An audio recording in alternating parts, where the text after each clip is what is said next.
Hello everybody. I've turned on the microphone properly this time, so please tell me if you can't hear me. We are in a very windy spot, so I'm hoping you can see me.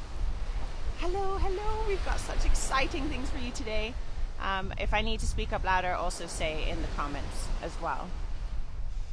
Oh wow, look at this.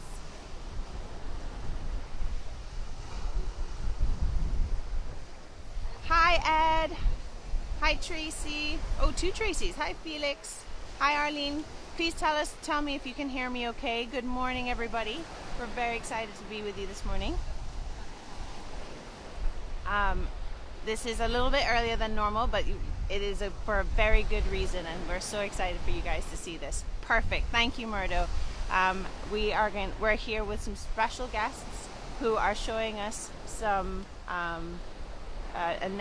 a turtle nest that was recently discovered, and we're gonna with the members of the Department of Environment, volunteers with the Department of Environment, and they're going to explain the whole process. This is the first time that I've been on one of these, so grab your coffee, get ready, take notes, and you'll see the man himself doing some inspirational artwork in a bit.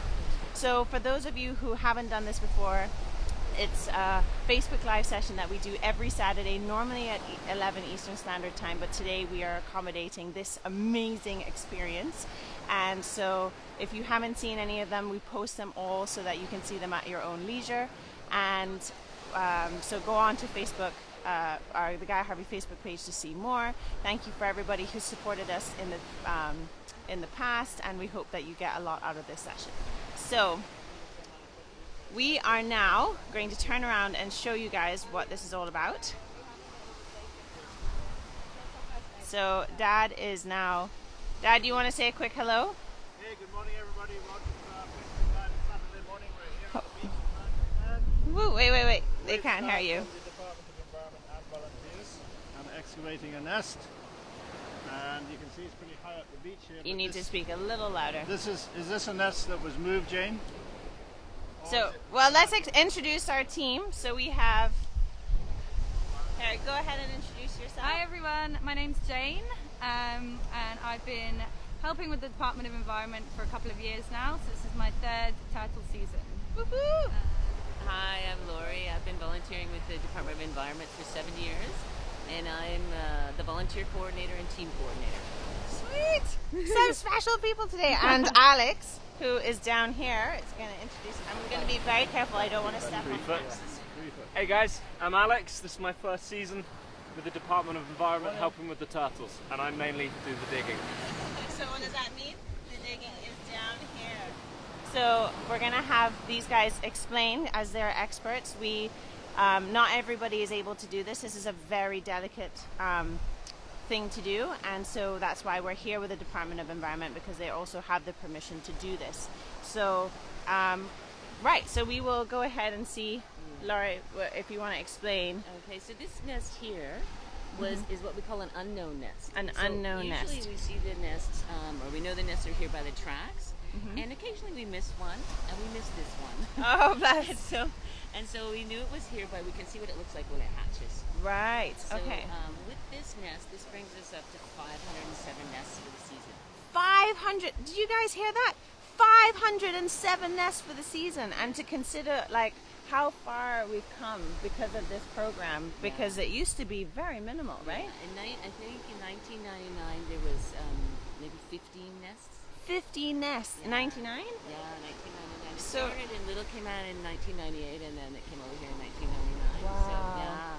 So it's that kind of dedication from a good department. Oh my gosh! Look, we've got a live one.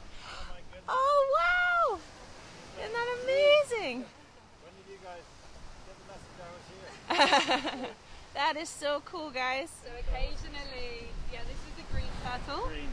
Okay. and occasionally we do just find one or two that get left behind in the nest, and they're just stuck. They can be stuck in roots or under a rock, or just sometimes completely left behind, and that's why we do this, and we'll release this little one tonight once it's dark. From here, And this. so from the same beach, it's really important to do that. Right. And these, how do we know what kind of turtles this is? So we can tell, for greens they have the really white bellies, Okay. And we can also tell by counting the number of scoots on this shell. It's actually really hard to see with this one, but greens have 1, 2, 3, 4 down the side, and they have 1, 2, 3, 4, 5 down the middle. So it's like 4, 5. Okay. Yeah. Whereas loggerheads are 5, 5, 5. Right. Yeah. Okay. Hawksbills are the same scoot pattern as green turtles, but the hatchlings just look very different. They tend to be smaller, they're slightly different colour, they're more kind of rigid around the edge, aren't they? Yeah. Oh, wow. So greens are kind of the biggest hatchlings we have. Right. Gotcha. They've got lovely white tummies. Wow. Beautiful. Pop it in the bucket. So just to show you guys how deep Alex has now dug, his shoulder is pretty much in the hole. That is, and we obviously have to be super careful with where we stand because we don't want the nest to collapse.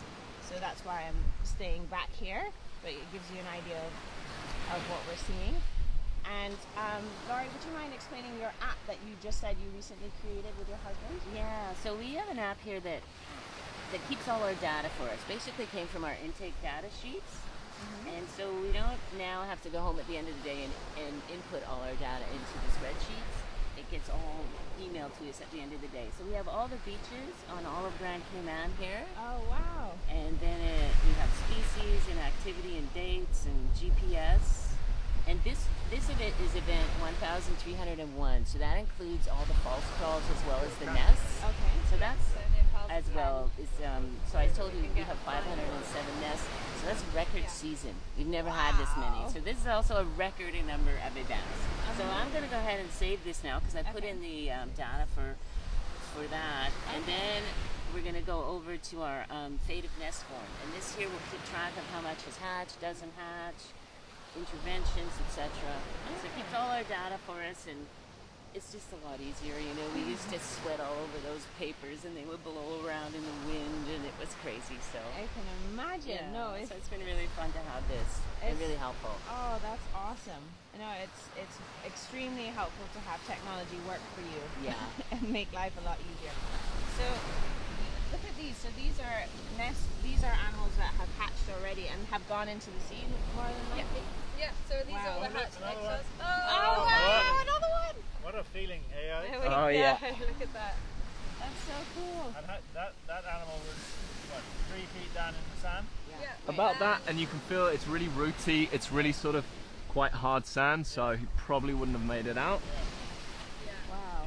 So, This nest hatched a week ago, so Wow. these have just been in the sand, obviously stuck somewhere, and if we left it another week, they probably wouldn't survive. Right. So Right. But they can breathe down there 3 feet they down. can breathe, yeah. Crazy. They just need Yeah. to. What's that, Dad? Say that So again. it must be hard for them to breathe down there 3 feet down in the sand. Right. We've seen after the storm, we dug out a nest that was about 5 feet down. So there was a What? couple feet of storm sand came over top, and the hatchlings crawled themselves out.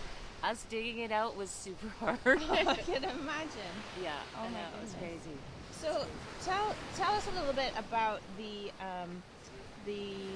why these because they lay a lot of eggs and but they don't actually look after their young once they've hatched, right? So this is an important tactic for them because they have to invest a lot of energy in creating as many animals as possible so that they have a chance of survival, right? Right, So right. like what is people are asking what is the survival rate normally of an animal in a nest? So they don't know for certain, but the scientific calculation is 1 in 1,000.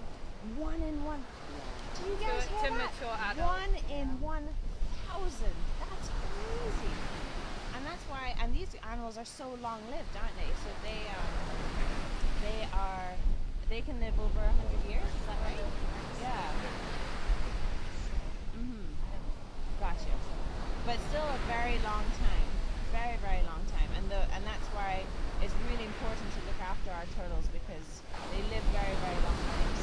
They also keep the sea healthy. You know, like it's kind of hard to think about, but they are food. They're a huge food source, right? And they keep the ocean healthy. You know, so if you imagine each nesting female lays between 5 and 8 clutches in a season, and each clutch has between 80 and 150 eggs. Oh, wow. So she lays, you know, almost close to 1,000 eggs per season. Wow. Right? And we have, I think, around, was it, Jane, 150 nesting females?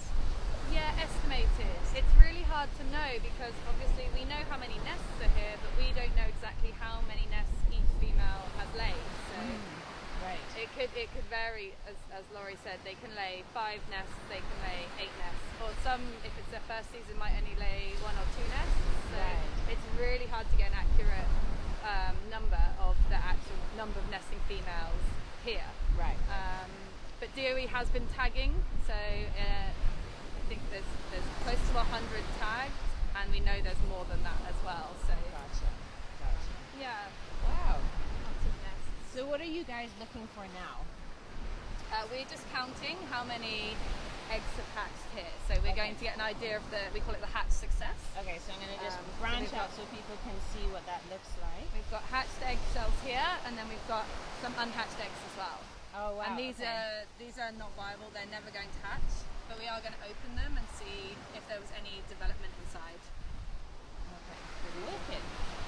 All right, guys. Make sure you're still. If we need to speak a little louder, please say. Everyone seems to be watching and is so clued in. No one's actually sent any questions yet or comments. So that's really, or a few comments. So just let us know if we're doing okay, so that you guys can see the best experience ever. That is cool. So how did you guys get into this? I came over here. I was actually doing my PhD, but I was based in Australia, and my partner moved over here. So I came over and was writing up my research, and just was looking to get involved in any conservation work here, and was really hoping to get involved with the turtles, and got in contact with Janice Blumenthal, who was running the program. And they were luckily they took me on as a volunteer, and I was able to get out and help with field work. And just carried on, really. I just love it. That's amazing. Yeah. That's so cool. And Alex, how about you? So I came to the island about 2 years ago to open up one of the restaurants on the beach, and after about 6 months decided on a bit of a career change, and I'm focusing on getting into sustainable development. So I started university, I did the same as Jane. I got in contact with Janice Blumenthal, and she got me in touch with Laurie, and that's basically how I got started with the Turtle volunteer team. Oh wow, that is awesome. And you are definite. Look at the work that Alex has just done. That is quite a deep nest right there. Wow, that is amazing. And Miss Laurie, you have been here. I'm going to turn this back around. Okay. You've been here for 7 years. That's is that right. correct? Yeah. Wow. So how did you get started? I came here because my husband, his company sent him here. Okay. And I was, you know, kind of more or less wondering what I was going to do here. And I did a little bit of volunteering, and it stopped, and I typed in volunteer Cayman, and turtles came up, and I clicked, and I was out in the truck the next day. Oh wow. And I Just didn't, like that. yeah, and I didn't know what had happened to me, man. All I knew was that I wanted to keep doing it, so I worked really hard so that they want to take me out every time. And then I just started taking on more responsibility, and it, you know, took over my life. Oh wow. And it's Not a great. bad thing to take over your life, right? Dad, do you want to say? Laurie, a couple of questions. Where would we be in terms of turtle conservation in Cayman without the work done by the Department of Environment? Would turtles here be in dire straits, or would it be just going along normally like other Why places? don't you I mean, how much influence do you guys have on the success rate, so to speak? Well, you know, one of the biggest problems we have here are the lights, right? Lights. And so the light of the sea and the light of the stars and the moon draw the hatchlings to the sea, and so the artificial light draws in the wrong way and they die. This week, in fact, I've had 3 calls of hatchlings on the road. Oh no. And one went all the way to the highway. Yeah. You know, so they travel far for such. I mean, they have such incredible will to live, these You creatures, remember right? in Mexico that time we were there 2 years ago, where in Isla Mujeres, got up really early in the morning, hotel on the beach, and there's turtles everywhere. This is before the sun came up, and there's this couple picking them up out of the pool, out of the bushes, and putting them in the sea. And we ran down and said, no, stop, because here come the frigate birds. Yeah. And they were just taking out all the turtles. Yeah. There's a huge population there. Yeah. So we actually got them all. can you come down here so that We got them all, like 100, and called their turtle rescue center, come down? and they came and picked them up, and then we released them that night. They're very organized in Mexico, I Right. have to say. I was very impressed. And we released the rest of them that night. But as we were doing that, another female came up on the same beach, digging, and dug up another nest by mistake. And it was crazy. It was just, there were so many nests on that beach. Yeah. And Yeah. you know, obviously there was some mortality, but you could see nature at work right in front of you. It was crazy. Yeah. Well, you know, so I think, you know, of course some would survive without our intervention, but particularly along 7 Mile Beach, that would be a problem. So here at this particular place where we're at, they have turtle-friendly lights here. Okay, good. Oh, wow. And so, they had 32 nests on this beach this year. Fantastic. Last year, 41. And that man over there, who's the gardener, he's actually part of our team. Oh, I that's meant cool. to introduce you to him, but Oh, it didn't sweet. fit Well, this we're way. going to show everybody who this is, because this is a hard worker over here. He's here Taking every them day. out, he's taking them out of the pool. Oh, yeah. He puts them in buckets of sand for me. Okay. He hands, you know, Yeah. he's amazing. He's an amazing Oh, guy, cool. and he helps really a lot. He always knows where everything's going on. But you know, as I said, lots of them I think would survive without us, but because of all the development and the light, Yeah. that's what we do is we find out where they are and we make sure they get to see. Right now we have Right. probably 5 nests in really bad lighting situations that we Yeah. have to monitor a lot, and it's really labor intensive. And it's hard to have enough people to Yeah. look Right. after properly, right? Yeah, no, absolutely. And I'm going to show you guys as these guys. Are you guys finished now? Yeah, we're going to Done? do a count, then we're going to... Okay, Alright. so we're going to watch these guys do a count, and then we're going to explain what you guys can do as citizens to help make sure that you're doing your best to protect these animals. So Wherever you are. wherever you are. So hold on one sec. I'm going to show you what they're doing. So go ahead. Okay, so we're just going to count these. They're all in piles of 10, these hatched eggs. Okay. So put 1, Piles of 10? 2, 3, 4, 5, 6, 7, 8, and I've got 4 here. So 84 hatched eggs. Wow, 84 hatched eggs. Mental. We put them back into the ground Okay. where they belong. And then we've got 6 unhatched eggs. Okay. 6 unhatched. Wow. So we're going to have a look what's inside of these. Ooh, okay, so if anybody's squeamish, if anybody is squeamish, turn off now, but I find these things really fascinating, so we're going to have a look and see. Do you mind if I show people? Okay, so this is really cool.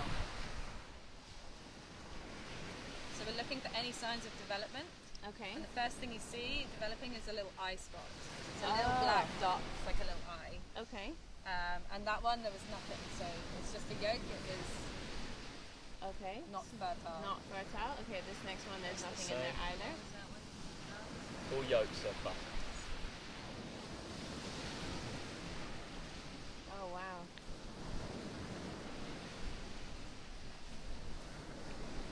There we go. That's an eye spot.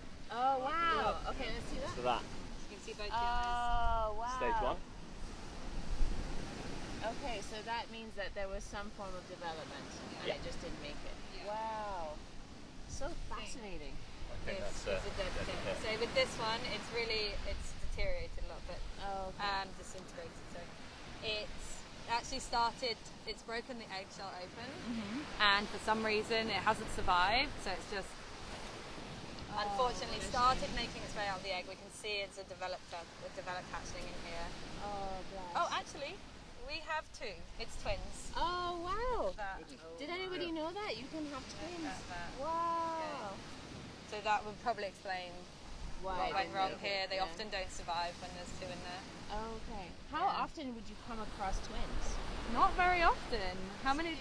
Maybe 3 times this summer. Oh, This wow. season, So this is quite interesting. Oh, wow. That's a dead cat. My gosh, how lucky you guys are to see that. That is so cool. Yeah, it's sad, Oh, and we have but And that's also just really a interesting. rather deteriorated, disintegrating bed. Yeah. cat. Oh boy. And yeah, if you guys, you're lucky that you're actually not hearing away because the smell is now very strong. That was a dead cat. And same with the twin. Okay. They pipped. That was open egg. Wow, that's amazing. So, we're gonna do a couple of things. We're gonna just make some points as to what you guys can do to help in turtle conservation, but also Dad is going to show you quickly some sketches. No, not today. Oh, you're not going to do sketches today? We'll do Oh, someone's a little shy today. No, I want to show them in context. Oh, okay. Dad's saying he wants to. Turtles in Sargasso by a log, you know. Oh, okay. Yeah. So that is going to pose on the art today, even though you brought a sketch pad. No, I can show later. Okay, so we're going to show it another time. But what you guys can do as people to help with turtle I'm just going to show this. We do a measurement to the high water mark. Oh, okay. We do it when we first find nests, and then when we excavate nests. Okay. We can see if that has changed. Gotcha. Okay. Gosh, I am learning so much today. Yeah. It is amazing. And why is that important? Is it just to know how far they would have had to travel to get there? We're interested in looking at how far females are nesting from the waterline across different beaches here. Right. And if those nests get inundated during the season.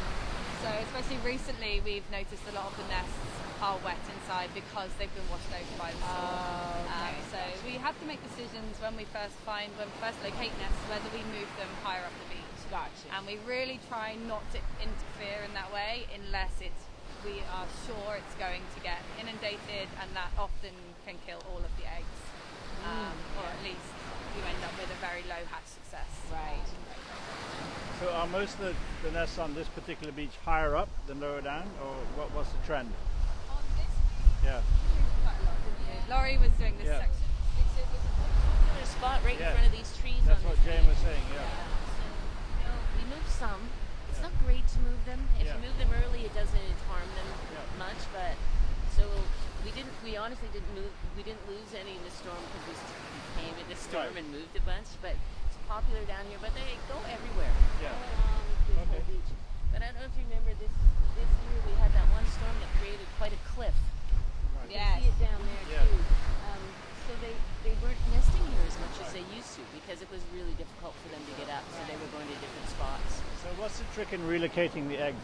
Do they have to be in the same orientation when you replant them, so to speak? Do you want to talk about that a little bit? Yeah. So when you relocate a nest, you want to do it within the first 12 hours as well, and you keep them in the same orientation, and you try to build your nest as close to the mamas as you can, and also how you Really put hard. it's hard, and put them in. So you take them out one at a time, and then put them back in the same way, and get it to the edges of the nest. And we watch and pay a lot of attention to it, how to do it so it's more successful. And Jane, you know more about the stats about our success. Yeah, so we're looking at data, and not just here, it seems to be other projects as well around the world. You tend to lose about a 10%, approximately 8 to 10% hatch when you relocate. That is reduced slightly if you relocate within the first 12 hours of the nest being laid, and that's something to do with the membrane, before a membrane forms on the egg, inside the egg. Right. And then there's like this period between after 12 hours where it's a little bit more risky, up to, I'm not sure, until the hatchlings developed, I think, and then it's again safer. Yeah. Right. Because when the storm hit, we moved 18 nests, and Wow. we pulled 11 nests. I had like 800 hatchlings on my deck. Wow. With the storms closed and towels from the dryer on them, keeping them warm. But most of the ones we've moved have been okay. There was one that was not okay. Right. But when it's late move, it seems to be okay. Yeah, it seems to be. So let's talk a little bit about what's out there to meet them when they make the journey down the beach at night time. What are their predators out there, Jane? As a juvenile, as a hatchling? Barracuda, sharks, anything large, anything bigger than them really. Will predate upon them. And we've got birds and stuff as well. Birds, the night herons. Night herons, you see those guys out a lot. I know they see that a lot in Little Cayman, where the birds are more of an issue, whereas here we don't see it so much. There's also things like domestic cats. We have seen cat tracks around nests after a hatch, and we're pretty sure that cats will be taking hatchlings, which is a real shame.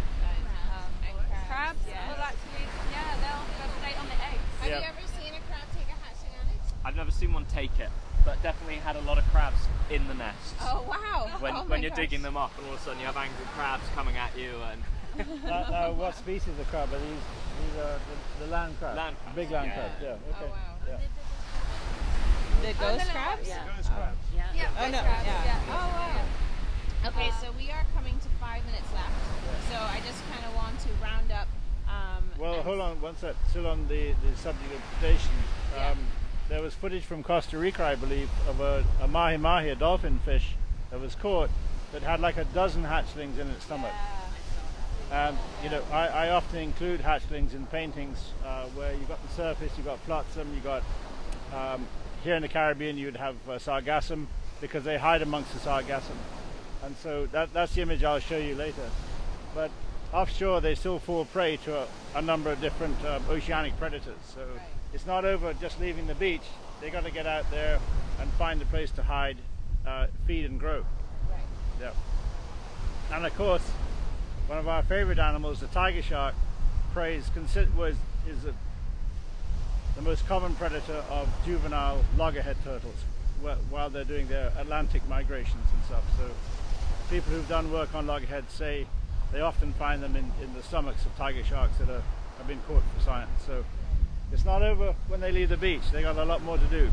Yeah. And Jim Higgins was asking if they come back to the same beach, and they do. It's amazing that they travel for thousands of miles and find their way. 20 to 25 years. 20 to 20. Can you imagine remembering where you lived 20 to 25 years ago or born? So You know, this year we had a really neat tag callback. Janice had tagged a turtle in 2005 at Juvenile Green Wow. in South Sound, and it was nesting in Tortuguero, Costa Rica, and we got the tag call this year. What? Yeah, and it had I insane. think when she tagged it, it was maybe like a foot long, and now it's like 3 feet, like it's full grown now. So that was pretty cool. That is amazing. That would have hatched from the beach in Costa Rica. Hatched in Costa Rica, made its way out to sea, was obviously ended up here and was using the Cayman Islands as its feeding ground, and then made its way back to nest. So, because they actually caught it here 2 years in a row off the boat here, so it was just feeding in South Sound probably in that area. Amazing. It's really Right, so to wrap up, what are we going to do with these two little guys now? Oh, we're going to release them tonight. Tonight. In the Okay. dark, yeah. In the dark. Yeah, Would it matter if you release them in a week? I mean, they wouldn't survive. They So wouldn't you survive. know that yolk Yeah. absorbs into their belly, Yep. and that's their energy to swim out to sea. So they swim for like 72 hours straight, right? Like when they come out of the nest originally, they're in what they call a frenzy, and Yeah. they just like go like you should Yeah. see them. They run Yeah. into the water, like Yeah. storm in there, and Yeah. just swim like mad, Yeah. right? Mm-hmm. They probably won't do that tonight since they've been sitting in a nest Yeah. for a little while. But that yolk will be the energy that takes them out. If we kept them, they wouldn't have anything to eat. Right. So, okay, so as we're now coming to an end, and people have been, this is the fewest comments I've had in a while in terms of Facebook. Like, I think people are just mesmerized by what they're able to see today. So saying hello to everybody, and just want to give a few pointers as to what you can do to help turtle conservation. Obviously, trying to reduce your plastic use is very helpful, because they often mistaken plastic bags as jellyfish or other food types. We talked about earlier the turtle-friendly lighting. Yeah. That is a huge help, and it's so inexpensive to do, as well as you're going to be saving so many turtles if you're able to switch. And they have to do it in a specific red. Yeah. It's 580 nanometers. Just ask if to contact DOE Yeah. to get all this. They've got a whole information pack Right. on exactly what you need. Right, exactly. And here in the Cayman Islands, the Department of Environment have been doing an amazing job in trying to educate people on what turtle lighting you can use. So you can just contact them. If you're in Florida, the same thing applies. You can just contact the Florida Fish and Wildlife Service and ask for information to make sure that you are not part of the problem. And what else can people do? We find discarded fishing lines and things like that often cause adult turtle mortality here. So obviously just trying to keep the ocean clean is really important for them. And the chairs on the beach. You Oh, notice yeah. here right now, Yeah. because there hasn't been so many people here this year, people have been really amenable to keeping their chairs off the beach. But even if you can stack a few, like 3 or 4 or 5, give them a little more room. We saw one girl drug a chair out to the sea. Right? You know, they get caught in them. And sandcastles. Like, it doesn't hurt the mamas, the sandcastles, Oh. but if the babies fall in there, they can't often get out. Oh, Right, that so- I would never have thought of We that. had that happen this year. Yeah, Really? we had a sandcastle. I got called, and there was a bunch of turtles wandering around in the sandcastle. Yeah. My gosh, the subjects of a I know. Hey. yeah, no, not so good. So guys, that's a major Filling thing. your holes, and that's easy to do, right? Not so hard. And it's just for a season. It's just during the summer months. So make sure that you learn more about the turtles that you have in your area, what time they would likely come to the beaches. Being careful about where you walk. If you do come across a nest, you're to notify the local Department of Environment or whichever country you're in, because we have a lot of people signed in from Ecuador and Costa Rica here. So just don't take things on yourself unless you are a trained individual. Contact the people who are trained to be able to make sure that they can look after the turtles. And they oftentimes, like we did, you can be a part of it too, which is really cool. So, Dad, do you have any more? Alex, do you have anything else worth saying? No, we're good. So just want to say thank you so much to Alex, Jean, Thank you. and Laurie. We really appreciate it. Thank you. It's such an honor to be here. Dad, do you want to have any closing statements? Yeah, we're looking at a tropical depression forming out here right now, just to the southwest of us. Kind of interesting. 2 weeks ago we had Hurricane Delta just come right by us, so we're still in hurricane season. So wherever this guy ends up, please be careful, do the right thing, be responsible, and have a great weekend. Yeah, absolutely. Oh, and thankfully, I just want to thank all the conservation officers who do their part to monitor the beaches, as well as the turtle volunteers to help protect from poaching, because that is a serious thing that we have to deal with here. And so without brave souls like the volunteers here, as well as the conservation officers, we wouldn't have also had the success that we've had. So it takes a lot of coordination to get to where we are, and we are very, very proud of it. Alrighty, so here you are, last sight of the nest. Take care, guys. See you soon.